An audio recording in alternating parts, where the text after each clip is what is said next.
Hey everyone, welcome back. So in this video we are going to discuss about the design architecture of one more important system design interview question, that is design Spotify. So let's get started. So again, let's say you're in an interview of system design and an interviewer asked you to design, let's say Spotify. So how would you do? How would you approach this question? So the very first thing that should come into your mind are the functional and non-functional requirements of the system that you are going to build. So in case of Spotify, let's see what can be the functional and non-functional requirements. So the very first thing that we need in this system is a search functionality or search functional requirement. So in this system, users should be able to search music, playlist and singer. So this is going to be the first functional requirement. The next functional requirement for our system would be music streaming. So in this system, users should be able to play music, users should be able to pause music, users should be able to skip the music. Let's say if he doesn't want to listen a particular song, so there should be a functionality through which he can move to another song. And the next thing that we have is a seek. So let's try to understand this with the help of example. So let's say currently we are listening second minute of song, and let's say I want to jump to the fourth minute of the song. So our system should provide this functionality as well, through which we can move or jump from one particular timestamp to another particular timestamp. So this is the meaning of seek. The next functional requirement that our system will have is like, share, follow artist and create playlist. So user should be able to like a particular playlist or a particular song, and he should also be able to share playlist, or it can be a particular music, and he should be able to follow artist, and he should be able to create playlist. So this is nothing but the third functional requirement. The next functional requirement is music recommendation. Let's say if a user listening songs of a particular singer, so our system should recommend some more songs of that particular singer. So this is nothing but the fourth functional requirement. And here we have one more functional requirement, that is profile management. It is for artist who is going to upload music in the system, and it is also for someone who is taking Spotify premium. So yeah, this is pretty much for Spotify functional requirements. Now let's discuss the non-functional requirements of our system. So in case of Spotify, let's see what can be the non-functional requirement. So the very first non-functional requirement that our system will have is a low latency. So let's say user wants to listen to a particular song and he clicked on play button, and let's say if system is taking 2 minutes to start the song, then it is obviously not a good thing. That means we really need to reduce the latency of our system. So latency is nothing but the time taken by the system or server to respond to client's request. So in our system, latency should be as low as possible. So this is the first non-functional requirement. The next non-functional requirement that our system will have is a high availability. So whatever system we are building should always be highly available, and the availability of our system would be 99.99%. So maximum time, or most of the time, our system needs to be highly available. So this is about the second non-functional requirement. The next non-functional requirement that our system will have is a scalability. So let's say if a high traffic comes on our system, so our system should be able to handle this traffic, and it should be horizontally scale if needed. So we are pretty much good with the functional and non-functional requirements. Now let's discuss, or we can say now let's translate functional requirements into services. So the very first service that our system will have is a profile service which is for artist who is going to upload the music, and it is also for normal users who is going to take the Spotify premium. So this is about the first service. The next service that our system will have is a search service. Basically we translated functional requirement, search functional requirement to search service. So in the search service we will be taking care of searching music, searching playlist, or searching an artist. So this is about the second service.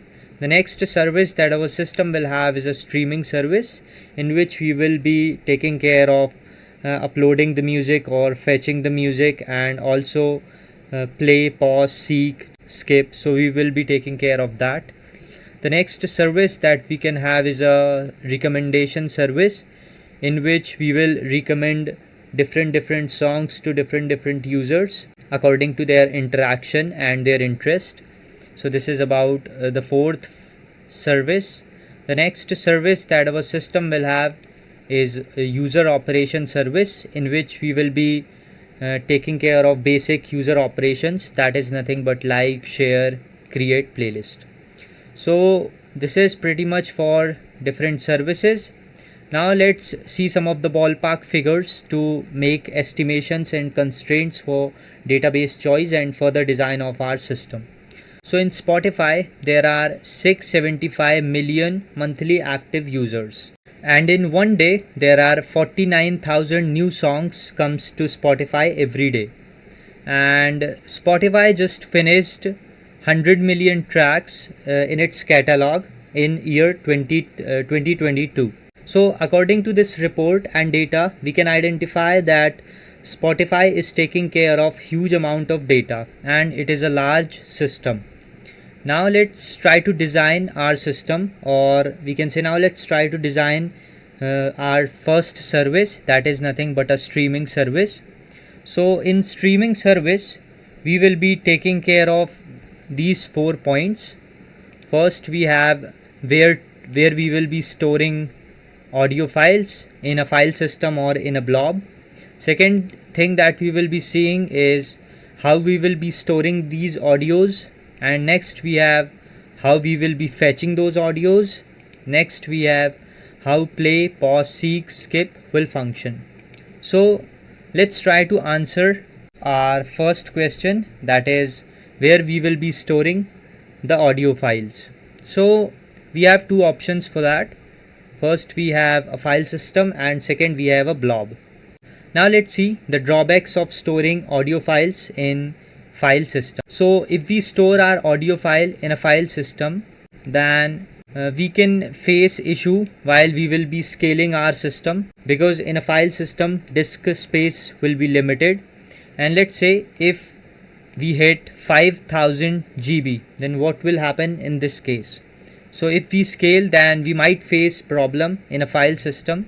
Using file system for such large scale applications is not a good choice. So this is the first drawback. Now the next drawback that we can face is related to durability. So durability means whatever changes we are making should persist into the database. Now let's say if I uploaded a song and that song is stored in the file system, and let's say if that disk that contains that song got crashed, so what will happen in this case? So I will lost all the files, all the audio files, because there will be no replications.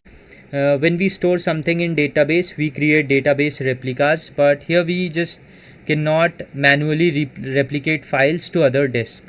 So we can face problem if our disk or server got crashed. The next drawback for file system would be latency, because serving files to user far from your server adds latency. Now let's try to understand this with the help of example. So let's say user is present in region 1 and the system, or we can say server, is present in region 2.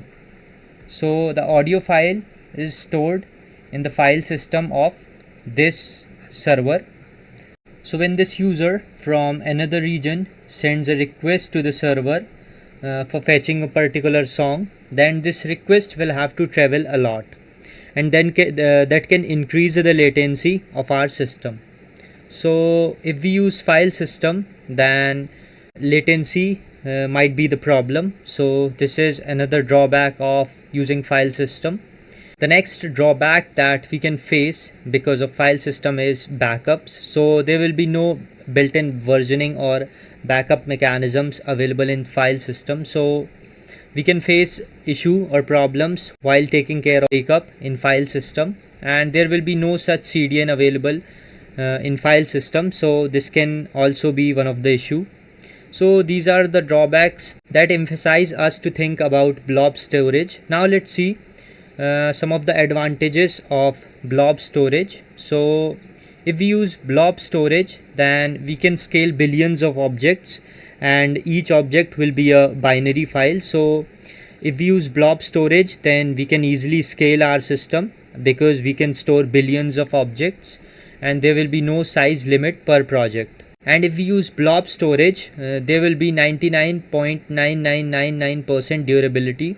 That means if we store something in database, our data will persist forever until we delete it, because there will be database replications. So let's say if there's some problem in one database, then we can face data from another database. So that's how we will be managing durability. And if we store our audio files in blob storage, then this will be highly durable. The next we have is a globally available. So if we are using blob storage, then we can have the functionality of CDN, and if we will be using CDN for storing such audio files, then we can easily reduce the latency of our system. So this is about the another advantage of blob storage. The next we have is versioning. So if we use blob storage, we can store multiple versions of files. Now what does that mean? So let's try to understand this with the help of example. So let's say there are two kind of users. One is a normal user and one is a user who is having Spotify premium. So we will provide two versions of songs to this user, normal user. First is a 96 kbps and another one is 120 kbps, just for example. And let's say for a user who is having Spotify premium, so we will be providing these different versions of songs: 96 kbps, 120 kbps, and one more 360 kbps. So if we use blob storage, then we can provide different versions of songs. So this is the another advantage if we are going to use blob storage instead of file system. The next few advantages of using blob storage would be access control, streaming support, and pay as you go. So we will be discussing about these advantages when we will be discussing the flow of the streaming. So according to this observation, the observation that we did here, we compared blob storage versus file system. So this observation tells us that we should go with blob storage because Spotify is a large scale system. So we have decided that we are going to use blob storage for storing audio files, and we are not going to use this file system. But just for understanding, let's see how we store audio files in file system. So this user or artist will send his MP3 file that he wants to store in the Spotify system. So he will send his MP3 file to the backend server. Now the question is how he's going to send this MP3 file to the backend server. So basically he will fill a form, and in this form he will send his MP3 file in multi-part form data. So backend server will receive this file and will parse it and will store the binary files, or we can say this backend server will convert this MP3 file into the small binary files and will send this to file system. Now let's see how we are going to store those binary files or binary data into a file system. So we will be storing those binary files or binaries in blocks, and let's say the size of each block is 4 KB. So in this block we will be storing some data or some binary, and in other block as well we will be storing some binary. So let's say song size is 4 MB and size of each block is 4 KB. That means in order to store the song of 4 MB, we need 1000 blocks. So in this file system, we will be using 1000 blocks to store this song that this user posted, or we can say the user sent to this backend server. Now the very first question here, that are we going to use sequential blocks, let's say first, second, third, fourth, fifth. Now what does that mean? So that means that are we going to store all the binaries in a sequence, let's say this sequence or in this sequence? So it is not. We are not going to do this. Let's say some blocks can be present here and some blocks can be present here. So we are going to store blocks in this way, and each will be having address of next. So using this, we can easily figure out the next segment or next binary. So it is a kind of linked list. So this is how we will be storing audio file in file system, but we have decided that we are not going to use this option, file system option. Instead, we will be using blob storage. Now let's discuss how we will be storing data in the blob storage, or how we will be storing audio files in the blob storage. So let's try to understand this with the help of example. So first, let's discuss the brute force approach. So in a brute force approach, let's say this is the client, or we can say mobile device in which user is using Spotify. So this is one of an artist you can consider. So this artist will make an HTTP request and will send raw MP3 file to the server. Basically, he will fill a form, and in which he will send his audio file in the form of multi-part form data. Now this backend server will receive this file, and what this backend server will do, it will store the binary files as an object to the S3 storage. This is nothing but a blob storage. So entire file will be stored as an object in S3 storage.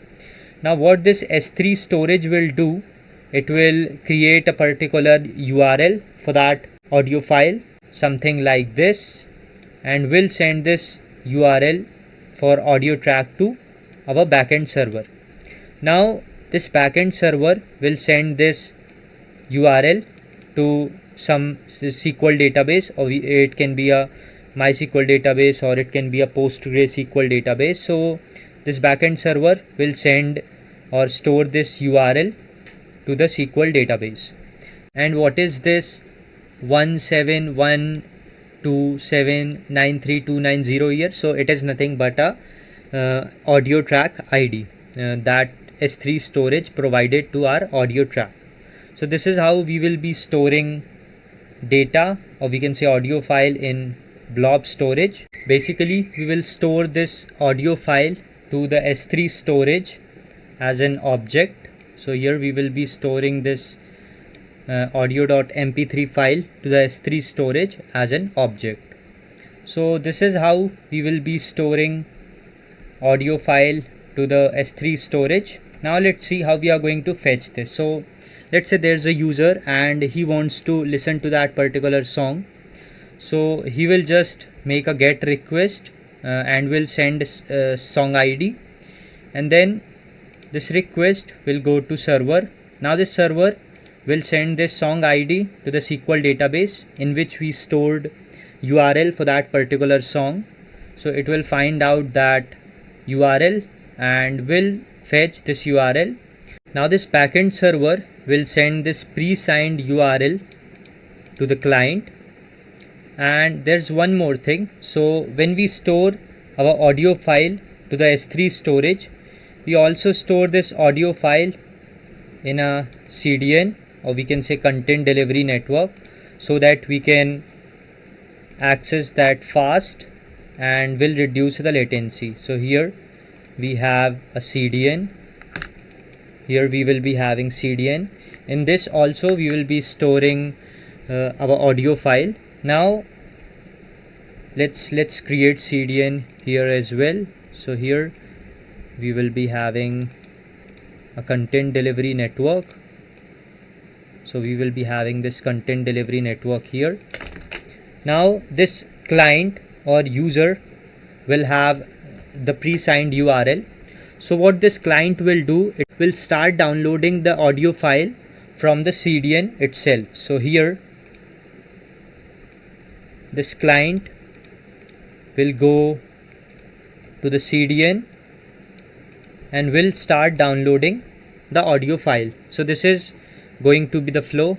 Now why this server is not directly connecting to the S3 storage? Because it will increase the latency, it will also increase the cost. So this is the reason that this client will directly download the file from CDN. So let's write it properly now.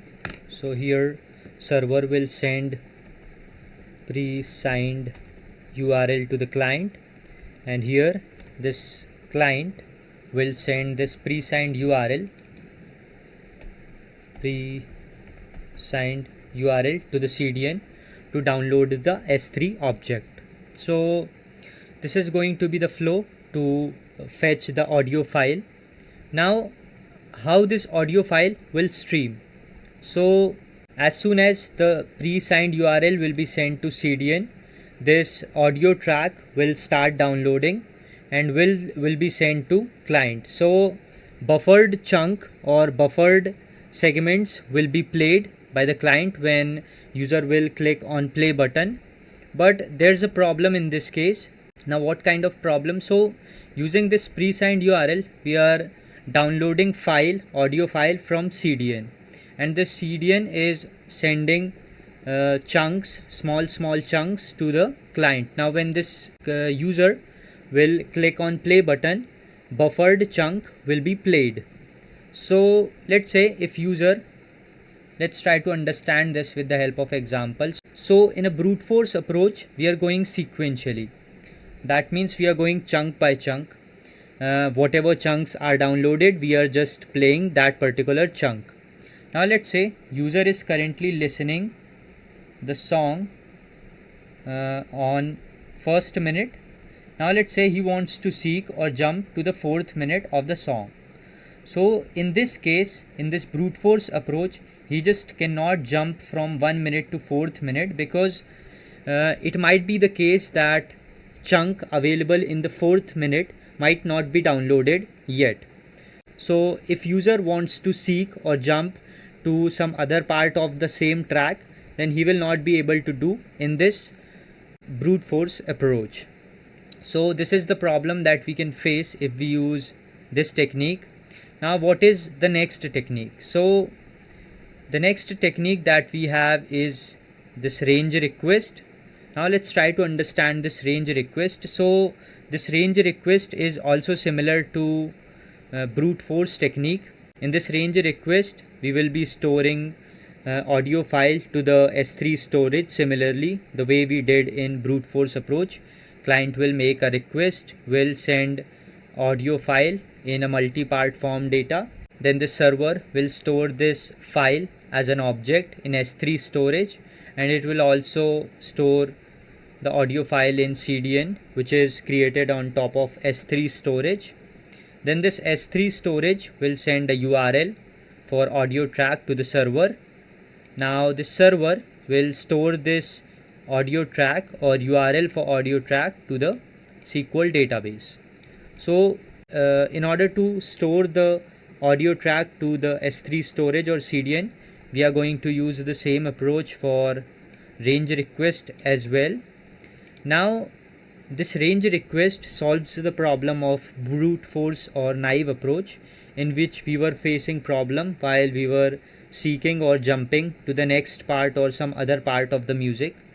So let's try to understand this range request now, how this range request works. So in this range request, this client will fetch only those bytes that are needed, and this is the reason we call this approach as range request, pull only what you need. So let's say there's some user, and this user wants to fetch a particular bytes for a particular song. So he will just make a HTTP request and will fetch bytes from this range to this range. Why HTTP? Because HTTP supports specific byte ranges. So we will start downloading small chunks or chunks that represents to this byte range. So we will start downloading those chunks from S3 storage or CDN and will send this to client. So this approach solves the problem of seek or jump. Now let's say if user wants to jump from 1 minute to 4th minute of the song. So in this case now it can jump because let's say currently user is listening this part of song and he wants to jump to this part of the song. So what he will do, he will just simply send the range or byte range in HTTP request, let's say 2000 to 4000. So he will simply send this byte range that belongs to this 4th minute. So it will send this byte range in HTTP request, and then S3 storage or CDN will send specific chunks related to that 4th minute to the user. So this is going to be the flow for range request, or we can say this is how range request works. But it is also not an optimized approach, because let's say if you are present in a very bad network area in which you're getting almost 0.5 KB per second data, so in this case you will not be able to play a song because of poor network area. And this is the reason we are going to use optimized technique. Now why are we facing this network problem in request range technique? Because in this request range technique we stored entire file as a single S3 object. We don't have any other variants of the song or other variants of the music, or we can say audio. Now what I'm saying, let's try to understand this with the help of example. So in YouTube you would have seen that if you don't get good network or doesn't get good amount of data, so your video quality automatically switches to 144K. Why this happen? Because YouTube provides different bit rates so that we can switch accordingly according to the situation. If we are in good network, then we can switch from 144K to 1080K, and if we are in a bad network area, then it will automatically switch to 144K. So this is the reason we need different bit rates, different variants of a single song, so that we can manage if we are not in the good network area. And this is the reason we are not able to solve the problem of poor network in range request, because we are storing this audio file as a single object, single S3 object. And this is the reason we are going to use one more approach or one more technique, and we call this technique as adaptive bitrate streaming. Now let's try to understand this adaptive bitrate streaming, how this works. So first let's see how we store audio file in S3 storage in this third technique. So let's say there's some client, let's say this is the client, and this client wants to store his data or wants to store his audio file to the S3 storage. So he will simply make a HTTP request, and this request will go to the server. So here we have a server, let me just name it as server, and this server will run FFmpeg to transcode the audio file into multiple quality versions. Now what exactly this FFmpeg? So this FFmpeg is nothing but a software suite that handles videos, audios and images. Basically it converts or transcode one audio file to different versions. So this is the work of FFmpeg, and After running this ffmpeg to the back end, we will get 3 different versions of this audio file. So here we will be getting 3 different versions of the audio file. First is a 96 kbps, second is a 160 kbps, and third is a 320 kbps. So let's say if you are in a very bad network area, then this bitrate will present the data or will present the segments. If you are in a normal network area where networks are not high and not too much low, so this range will present the data. And let's say if you are using Spotify Premium, and if you have Spotify Premium, then this range or this specific quality version will present you the data. Now what is this AAC here? So AAC is nothing but an advanced audio coding. It is nothing but an audio compression format which is primarily used as a successor to MP3. So it is nothing but a format. Now the files that we get after transcoding is still a full length audio file, and we need to divide this file into different segments. So let's say we are going to divide this audio file song 96 AAC to different segments. So after dividing it into different segments, we will get segments like this. So we will be getting segments like this. Here we will be having segment underscore 000 dot AAC. We will be having segment underscore 001 dot AAC, segment 002 dot AAC, and here each segment represent a chunk, and that chunk represents a song, let's say song of 2 seconds or song of 5 seconds. So this is how we are going to divide the audio file or this audio file into different segments.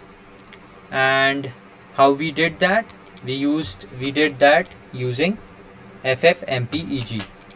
So here we have ffmpeg, and we get different segments, and each segment or chunk represents a song or part of song.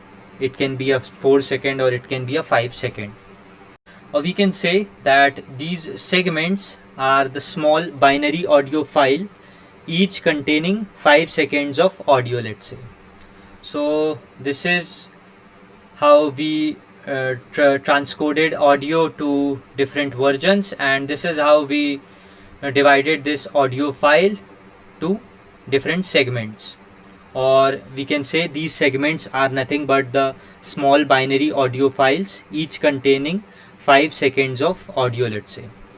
Now we have different segments, and in order to manage those segments we need a manifest file. So let's say here we have a manifest file. So let me just create a manifest file here, and you can consider this manifest file as a playlist. In a playlist we manage different songs. So this manifest file will manage different segments of the song, and this manifest file will be different for each version. Let's say for this version manifest file would be different, and for this version manifest file would be different. So here we are creating manifest file for this version. So this manifest file would be for M3U8 for this song 96 version.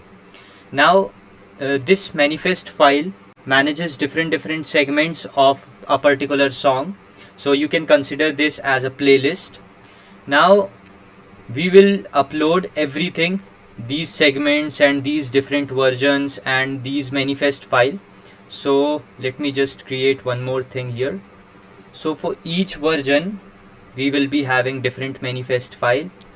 So here we have manifest file for this version, song 96.m3u8, and here we have a manifest file for this version, and here we have a manifest file for this song 32K version. So let me just give them name song 160.m3u8, and here also song 320 m3u8. So for each version we have different manifest file. Now we have different versions, different manifest file, and different segments. And one more thing, we divided this file, this song 96 version, to different segments. Similarly, we will divide this version as well into different segments, and this version as well into different segments. So we will divide them, and now we will store everything, manifest file, different versions, and different segments, to the S3 storage. So here we have a S3 storage, and we will store everything in this S3 storage as an object. So here we have S3 storage, and we will store everything as an object in this S3 storage. Why object? Because whatever we store in S3 storage, it will be stored as an object.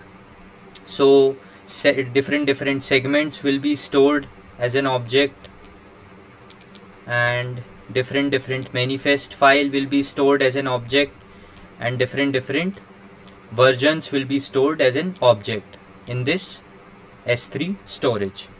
So this is how we will be storing segments, manifest file, and different versions in S3 storage, which is our blob storage.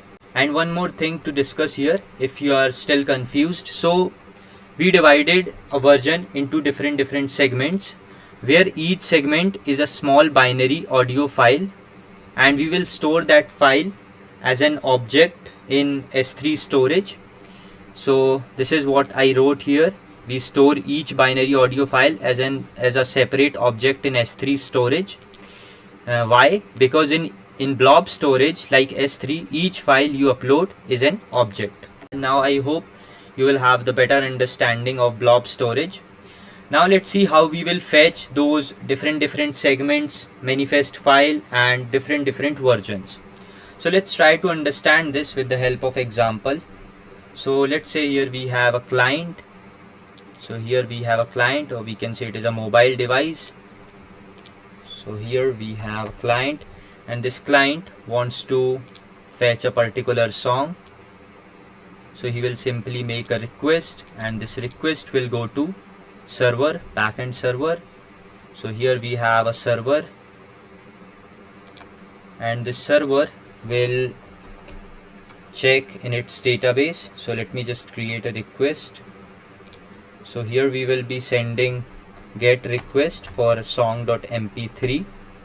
Now we will also send song ID here, and this server will send this request to the SQL database, in which we stored this signed URL that S3 storage generated for a particular song. So in this SQL database we will be having signed URL. So here we have a signed URL, and this SQL database will return signed URL to server, and then this server will return this signed URL to client. So till this point everything would be similar to range request approach and brute force approach.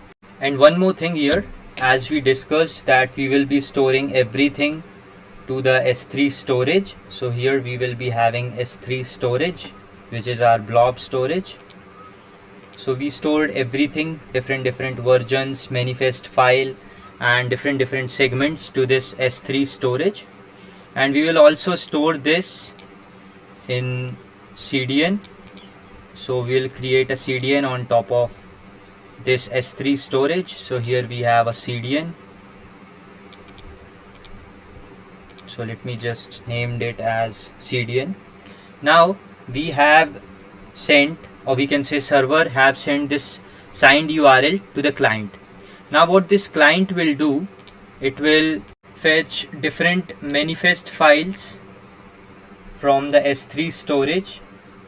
So we have discussed that we stored everything in the S3 storage, different segments, manifest file, and different versions. So this client will fetch different manifest files from S3 storage, and then this S3 storage will return all the 3 manifest files to the client. Now, according to the network and according to their plan, let's say if someone have premium plan or someone have normal plan, so according to that plan and according to the network, according to the Wi-Fi, this client will start getting or will start fetching different segments of different manifest files. So here we have manifest file for this version, song 96.m3u8. Here we have song 120.m3u8, and here we have song 320.m3u8. So we have 3 different manifest files. Now let's say if someone has a Spotify premium and they are connected to Wi-Fi and they are in a good network area, so segments from this manifest file will be served to client or user. And let's say if someone is in the bad network area and then they don't have Spotify premium plan, so segments from this manifest file will be served to user. Now there's one more case. Let's say someone is having Spotify premium account and they are connected to the Wi-Fi. That means they are in a good speed network area. So segments from this manifest file would be served to user. Now due to some XYZ reason, let's say user lost his Wi-Fi connection and now he connected to his mobile network, which is expectedly slow than Wi-Fi. So in this case, this client will start fetching segments from this manifest file. So this is how it works. And one more thing, we have stored everything, manifest file, different segments and different versions to this S3 storage. So when we will store everything in S3 storage, this S3 storage will provide signed URL for all the segments. So we will store all the signed URL for different segments in this MySQL database. So here we will be having different segment URLs which we will be stored in this MySQL database. So this is how we fetch song in the third case, which is adaptive bitrate streaming technique. And in this case we will have the solution of both the problem. First problem, in which we were not able to jump from one part of music to another part of music, and second problem was related to network. So in this case, if we have a slow network, then we will automatically switch, or client will automatically switch to different manifest files and segments of different manifest file.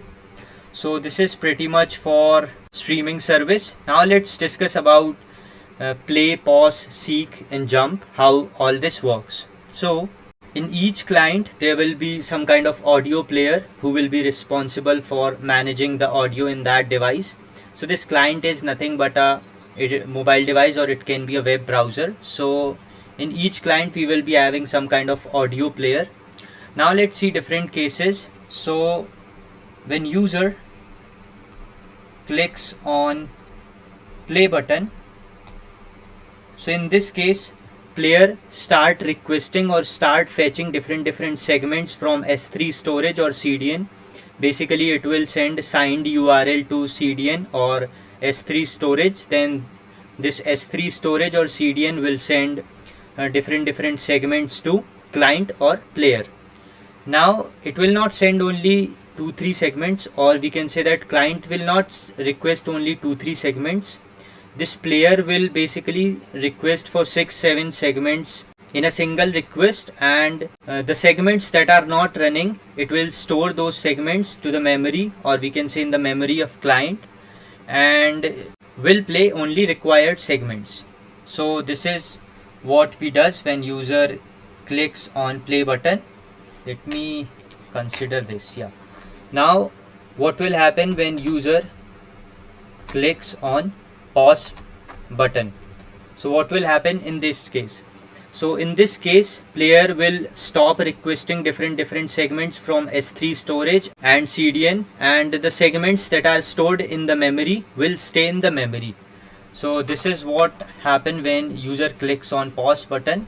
Now let's see the third case, when user clicks on skip button. So what will happen in this case? So in this case, all the segments and all the manifest file stored in the memory or buffer, it will be flushed, and new manifest file for new song will be fetched from S3 storage or CDN. New segments will be fetched and new bitrate will be fetched according to the network and according to user's plan. So this will happen when user clicks on skip button. Now the next case that we have is when user jumps to some other part of the song. So in this case, client will identify that which segments we needed. Let's say user wants to jump from first minute to third minute of the song. So user wants to jump from this point to this point. So this client or the player, audio player, will identify that what are the available segments for this third minute. So this client will identify all the segments in the third minute, or we can say this player will identify all the segments available in the third minute and will request those segments to the S3 storage or CDN. How? Using their signed URL. So this client will send their signed URL to the S3 storage or CDN, and then CDN or S3 storage will return segments for that particular signed URL. So let's try to understand this with the help of example. So let's say user wants to jump to the second minute and 30 second of the song, and he is currently at the first minute of the song. So we have to calculate few things for that. What is the length of each segment? So let's say here we have segment, different segments, and the length of each segment is nothing but 6 seconds. So in order to get the segment for 2 minutes 30 seconds, we need to calculate. So there are 60 seconds in 1 minute, that means 60 into 2, that is nothing but 120, plus 30 seconds, that is 150. So if we divide 150 by 6, that is nothing but 25. So we need segment 025.AAC if we seek from first minute to 2 minute 30 second. So this is how it works, and we will not fetch only this segment, we will also fetch some more segments and will store all those segments in the memory and will flush previous segments. So this is how it works, and this is pretty much for streaming service. Now let's discuss about one more important service of our system, that is search service. So we have discussed about this service a lot in previous videos, in a Blinkit system design video, in a IRCTC system design video, Make My Trip system design video. So the very first question that we always ask for the search service, what are we going to search? So in this case, we will be searching a song, we will be searching an artist, and we will also be searching a playlist. So we will be searching these things. Now it might be the case that user doesn't know the exact spelling of a song or a singer or a playlist. So in this case, we need few things. We need fuzzy searching. Let's say if someone doesn't know the exact spelling of an artist or a singer, so in this case as well, our system should be able to search that music or an artist. So we should allow fuzzy searching, and we also want auto completion functionality in our system. Auto completion means, let's say if someone is writing ARI, then system should suggest to them Arijit Singh, a famous singer. So we need such functionalities. And which database is going to provide such functionalities? So Elasticsearch cluster will provide us such functionalities. So we have decided that we are going to use Elasticsearch cluster for search service. Now let's see the flow to understand better. So let's say here we have a client, and this client will make a request. Let's say this client wants to listen songs of Arijit Singh, so he will simply write Arijit Singh and request will go to the server. First request will interact with the gateway. So here we have gateway. Now this gateway will forward this request to search service. So here we have a search service. So let me just create a search service here. Now we have decided that we are going to use Elasticsearch cluster for search service. So here we have this Elasticsearch cluster, and the search service will query Elasticsearch cluster for results related to Arijit Singh. So this is pretty much for search service. If you want to learn more about search service, how this Elasticsearch cluster will get the data, or how we are going to store data in this Elasticsearch cluster, then please watch Blinkit system design video or other system design videos that I uploaded in this channel. So this is pretty much for search service. Now let's discuss about one more important service of our system, that is recommendation service. So here we have recommendation service. So this recommendation service or recommendation system will recommend different songs to user based on their previous search and based on their previous interest. So this recommendation service will recommend songs to user based on their previous search, and second, what they listened previously. So based on that, system will recommend different songs to user. So let's try to understand this with the help of example. So let's say here we have a client, so named it as client, which can be a mobile device or it can be a web browser, and this request, this client will be connected to the API gateway. So here we will be having this API gateway. Now this API gateway will forward requests to different services based on users request. Now here we will be having different services. Let's say this is our search service, and here we will be having our streaming service. So here we will be having streaming service.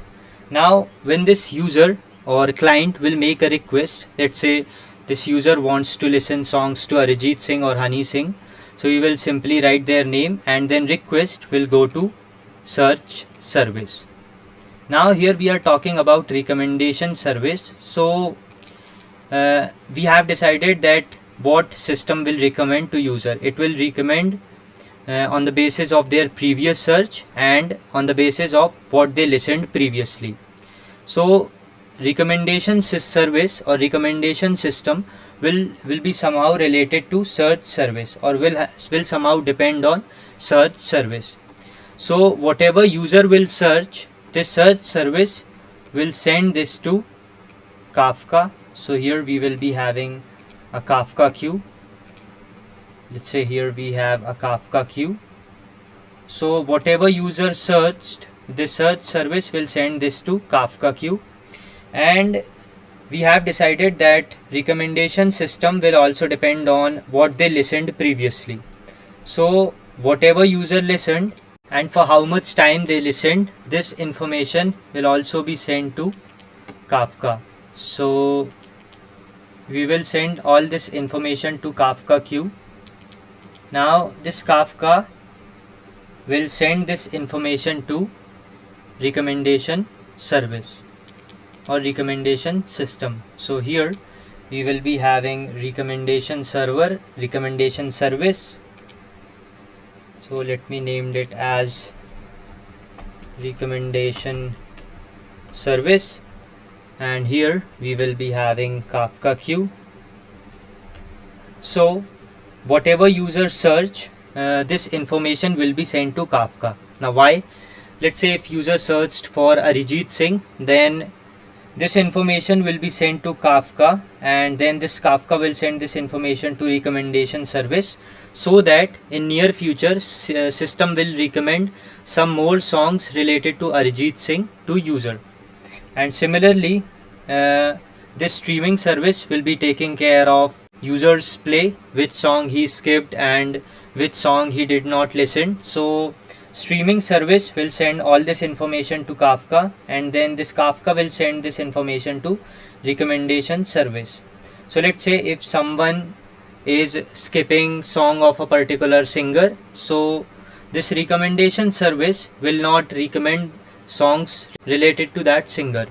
So this is how it works, and this recommendation service will take input from Kafka queue, and whatever the search service and streaming service sent, this will be sent as an input to recommendation service.